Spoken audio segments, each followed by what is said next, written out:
जून महिना येताच सर्वांचे डोळे आकाशाला लागतात. शेतकरी नांगरणीची तयारी करायला घेतो. शहरातील उकाड्यापासून दिलासा मिळावा यासाठी मान्सूनची प्रतीक्षा असते. मात्र यंदा परिस्थिती वेगळी आहे. केरळमध्ये प्रवेश केल्यानंतर मान्सून वेगवान दक्षिण आणि पूर्व भारतातील मोठ्या भागात सक्रिय झाला. मात्र अचानक ब्रेक लागल्यासारखा मान्सून अडखळला. पुढील काही दिवस तरी मान्सूनची चिन्ह नसल्याचा अंदाज हवामान विभागाकडून व्यक्त केला जात आहे. दरम्यान शेतकऱ्यामध्येही पेरणी करायची की नाही याबाबत साशंकता आहे. याच दरम्यान पंजाबराव डक यांनी हवामानाचा अंदाज व्यक्त केला आहे. यंदा देशात दुष्काळाची भीती व्यक्त केली जात असताना पंजाबराव डक यांनी हा अंदाज फेटाळून लावला आहे.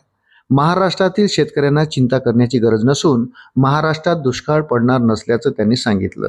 तर येत्या काही दिवसात मुंबईसह राज्यभरात चांगला पाऊस पडेल.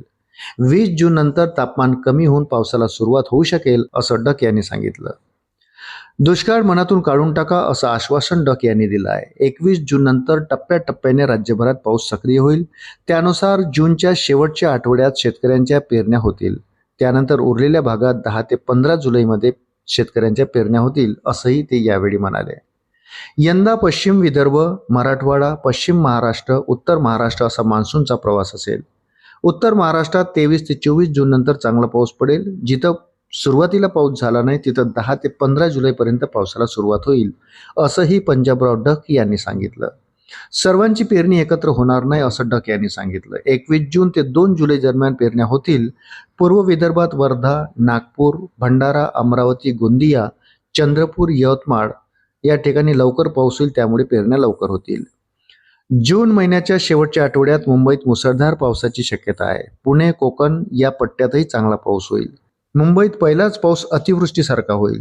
दरवर्षी 7 जूनला पाऊस येतो, मात्र यंदा 22 दिवस पाऊस पुढे सरकला आहे. पुढील वर्षीही जूनच्या शेवटच्या आठवड्यात पेरण्या होतील. निसर्गाची हानी होत आहे, परिणामी तापमान वाढत आहे. यासाठी सर्वांनी मोठ्या संख्येने झाडे लावावी असं आवाहन डक यांनी केलं आहे. अशाच नवनवीन अपडेट्ससाठी व्हिडिओला लाईक आणि चॅनलला सबस्क्राईब जरूर करा. धन्यवाद.